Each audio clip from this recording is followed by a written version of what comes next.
All right, that's it for the pistols. Now we'll go ahead and jump over to rifles right quick. All right. So this next one's gonna look a little weird just because it doesn't have its trigger or its buffer or buffer spring or stock to it. That's primarily because it's attached to a different rifle that looks way better and I have way more ammo for, in my opinion.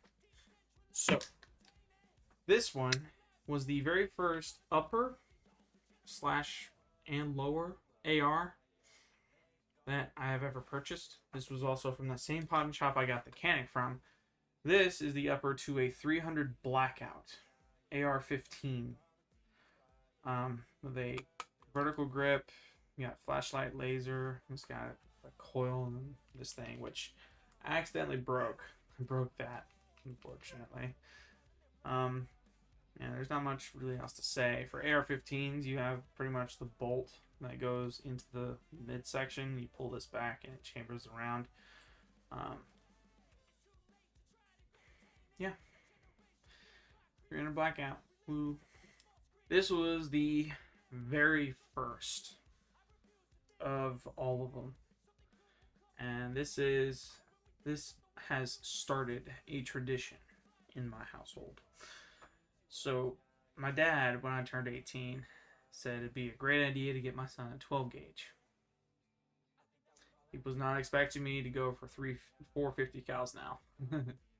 So I introduced to you an SGD. Gosh, what is it called? This is a Hatfield SGL, single shot 12 gauge.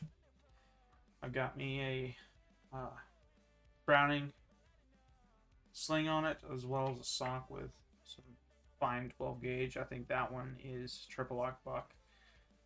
That's why it's different for the color. This acts similar to a single action revolver, except it's a break action. So you essentially pull the whole trigger guard back instead of the trigger, and it engages the mechanism and allows it to break. And you just snap it back and it's good to go. This acts like a single action revolver. You can't just pull the trigger and let it go. You have to pull that hammer back, and then it acts just like a revolver. You can just let it down, pull the trigger, and it'd be dandy. And the safety, unlike a revolver, is actually right here, that little button. There you go, you can see the white now. When you press that in, on the other side, you get red. That's safety off, safety on. Safety on is the white. So, yeah. This is the one that doesn't have a buffer spring or a buffer in it. So when I shoot this one, I feel it. I feel a lot of it. Yeah. This was my very first firearm. SGL Hatfield 12 gauge. This one will be going to my firstborn. So this one's a little weird. This one's a little weird just because I skipped it in the progression, right? I get we've gone out of the progression with the smaller caliber to the highest, right? There's a reason for that, primarily because the way I have my safe set up, it's very, very difficult to get these firearms out, so I'm just freeballing it now. Next up on our list is a 22 long rifle from Savage. Sort of thing. This is a Barska sight, and it does its job pretty well. This one acts similar to an AR-15, so you have your magazine here. Pull up the little thing, the little tab. You can see we're not loaded there. And in order to check if you're loaded or not, you have the little slide right there. We are not loaded, by the way. Just want to make sure about that one. Don't pull. But you pull that back and let that go. You're now in battery. You have a round in there. Safety mechanism is right here. You got a little tab. Oh, that's very hard to see. There you go. You got the little tab right there. Forward is safety off. Back is safety on. And it works just like a pistol. You just pull that and the hammer drops, and there you go. This is a 22 Savage long rifle. I got it from Walmart for like $100, somewhere in there. I skipped I skipped this. I think I purchased this one after I got the 12 gauge, the 44 mag, the 9mm. I think I also got the second 12 gauge I have. I'm pretty sure I got that before I got this.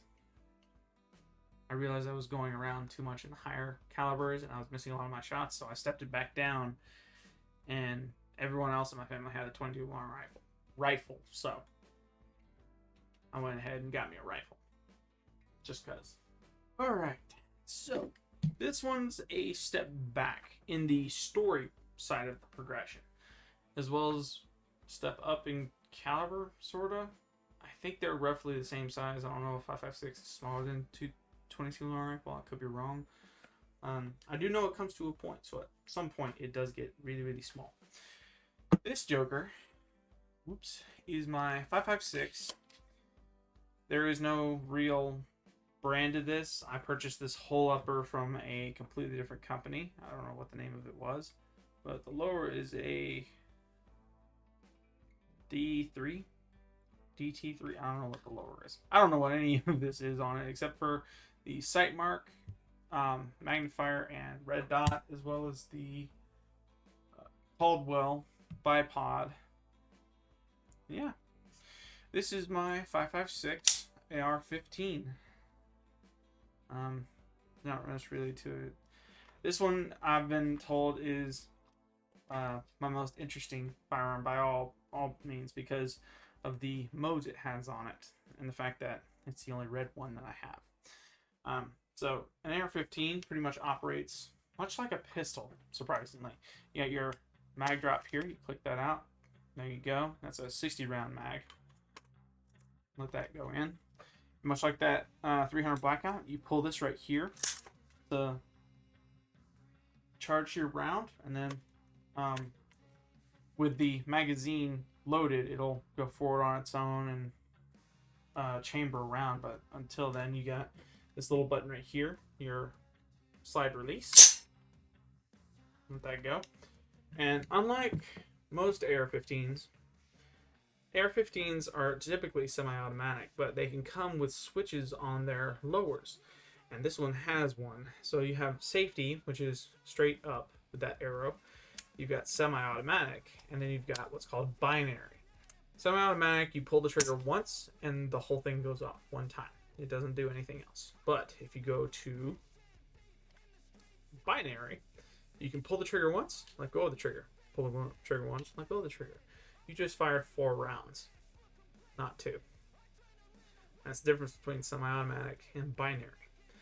In my recent videos, you can see where we actually took this one out to the range, and I blew the minds of 2 of my friends from work, and they were honestly shocked because, again, this thing looks something straight out of Call of Duty. Like, I just booked it up, and I got stuff on this rifle that they don't have on theirs, and they were kind of jealous about it. It's okay, guys. Jealousy is a way of friendship.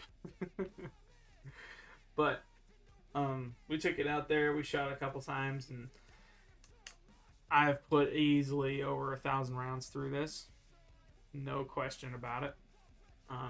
Even one of those videos, you could see where this magnifier here actually falls off, and I thought the grip on this was I thought it operated pretty much like you pull a lever and there were 2 pieces that come down and go into that Picatinny rail, but I was wrong. Instead, it operates just like that, but it's on a smaller scale. So you set it on there, you get 1 piece that hooks in with the lever on it, and then there's a little piece on the inside of a bigger piece that actually comes in and bites onto the Picatinny rail, so that way it has that grip and it looks fine-tuned the way it is. We sat there and looked for about 30 minutes to an hour just looking for that 1 piece that didn't even fall off. Sorry, buddy. But yeah, we had a little fun shooting that one. They loved it. That's the one I shoot Tannerite with on the very beginning video, my very first video with all the pictures. And if you were to look at the end, you'll see a short snippet of 10 1-pound cups of tannerite. And that was the rifle that I was shooting them with. And it's the only rifle I got currently that will actually ignite tannerite too. So that was my 5.56 whatchamacallit, Wabajack. That was my 5.56 Wabajack. So this one, again, is a step back up in caliber, I think. I could be wrong. This one I'm just going to call my notorious 12 gauge because this is called a G-Force Arms 12 gauge shotgun. It's a semi-automatic shotgun, so it operates just like an AR-15. You've got your mag drop here. You click that, and then practically pulls that out. You can see we're not loaded here. You click that in, and of course you got your charging handle. This is the most noisiest one I have. Yeah. And then, much like an AR-15, you have a slide release here. You just click that, and okay, that one's a lot louder. And then your trigger, just like AR-15, you need to flip your safety up, which is backwards for some reason. You can pull that, and the thing falls. This is, I'm calling my, sorry. This is a G-Force Arms MKX3 semi-automatic 12 gauge. This one I call my notorious one because in some videos, every single one of them that I've uploaded, this thing likes to jam like crazy and for no reason. I've had it, like, I'll be shooting, right? And the slide will come just like, it'll do just that. I can't pull it back past that. I don't know why, it just won't.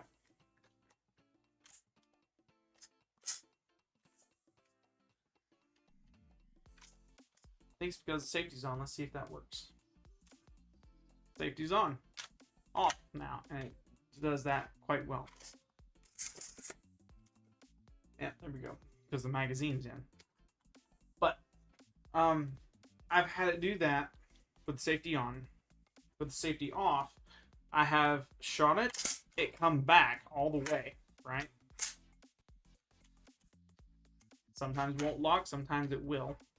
And the round inside of this that's meant to come up doesn't come up all the way, and this right here will actually slide back and forth over the round and drag it in its magazine box inside of this back and forth, and it drives me nuts, and I still haven't been able to fix it. For any of you gunsmiths out there that have suggestions on what to do to fix this, because I don't want to send it in, I'd rather just, if there's a part that I have to buy, if there's a certain way I have to hold it, if it's, I don't want it to be user error, but at this point, if it's a 12 gauge that's malfunctioning, I'm pretty sure it's not user error. Pretty sure it's not. For 20 pounds of recoil, it should be fixed itself just fine. It should be, but yeah. Yeah, this is my 12 gauge G-Force Arms MKX3. This is a very fun shotgun to shoot. Holds 5, by the way, in the magazine and 1 in the chamber, so 6. It comes with flip sights that are actually accurate, surprisingly.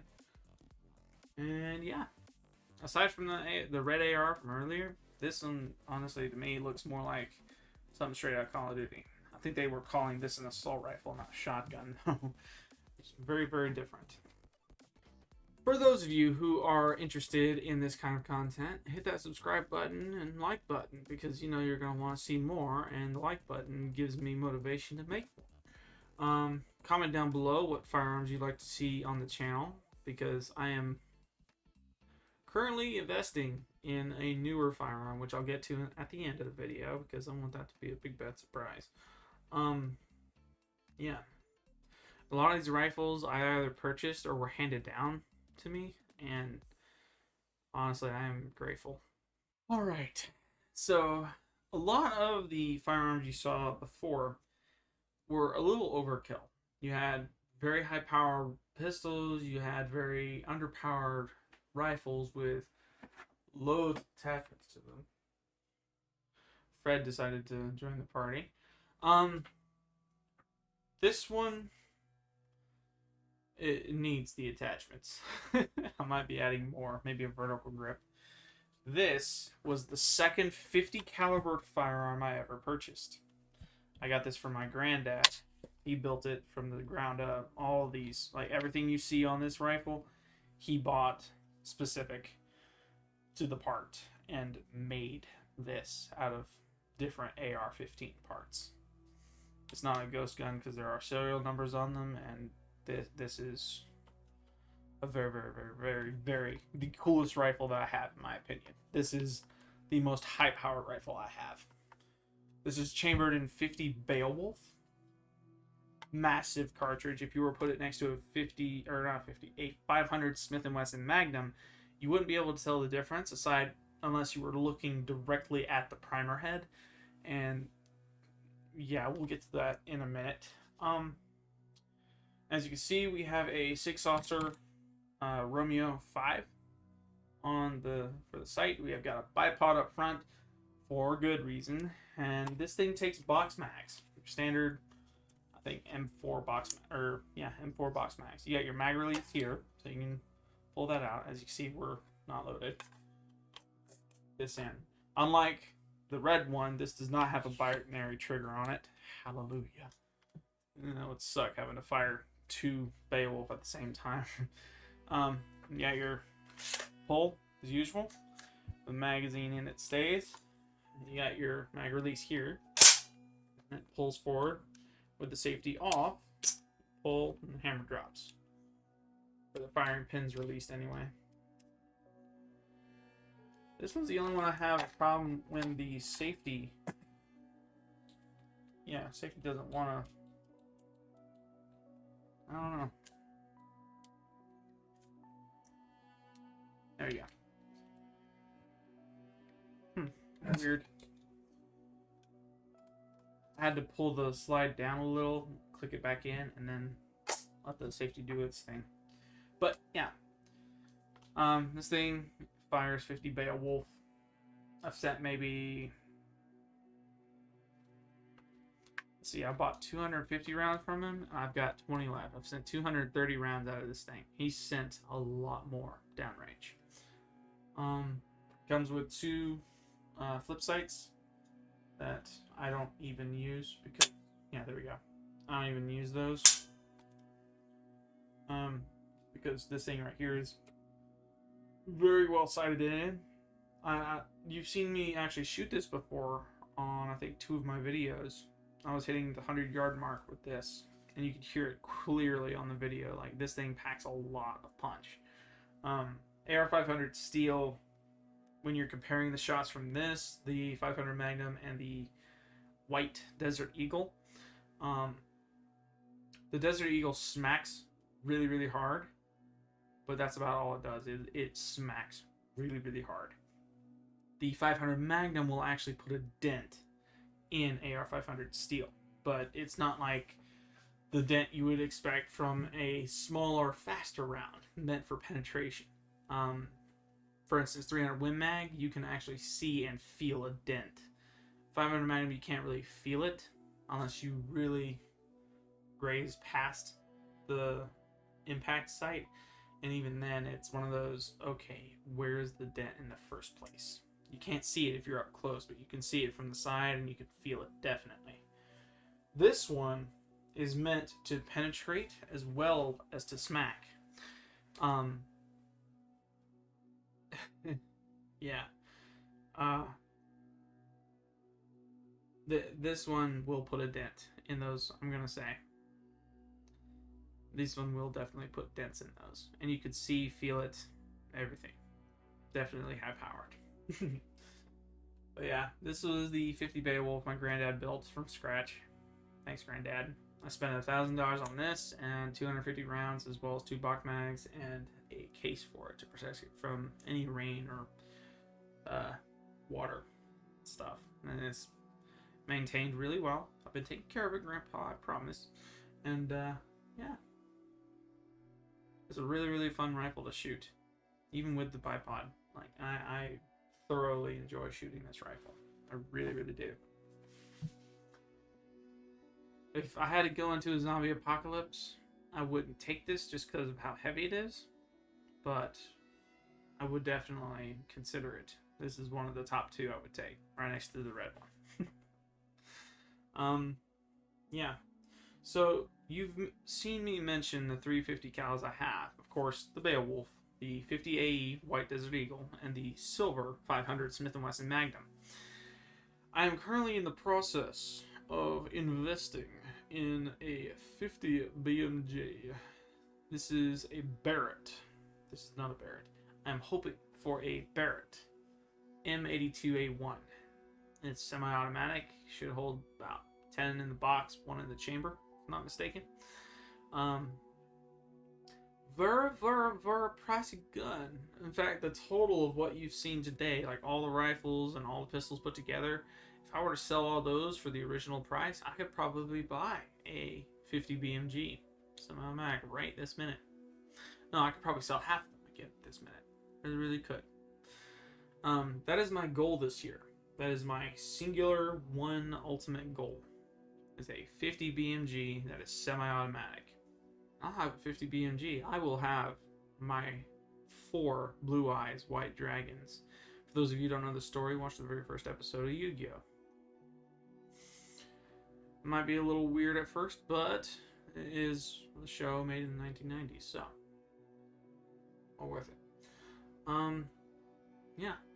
That is all the firearms I have to show you today. That is all the firearms I currently own, and that is all the firearms I'm wanting to shoot right now. Let me go ahead and, well, yeah, I'll have a picture up at the end of this video showing all of the different rounds I have and their calibers, I guess. I have to edit the picture itself, but you'll see soon enough that picture, and yeah. This has been a fun ride. For those of you who want to see more, subscribe, so that way you know when there's next video posted. For those of you who love the video, or generally like it because, you know, big pew-pews and 50 cals and introductions and faces and happiness and stuff, give it a thumbs up. There's a thumbs up button. It says, I like this video. That motivates me to post more because, you know, I want to post more. I want to do stuff, you know. I don't really need the motivation, but it's worth mentioning. Please give it a thumbs up. Also comment down below what targets you want to see me shoot, because 50 cals are very expensive, right? I want to make these targets very interesting to shoot. I want to see what the limits are. I want to do it the best way possible.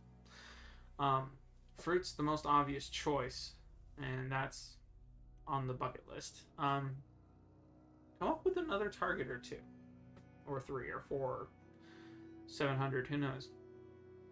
I might actually get it. I might shoot it. We're gonna have some fun playing it. So, I'm Orb. Thanks for watching.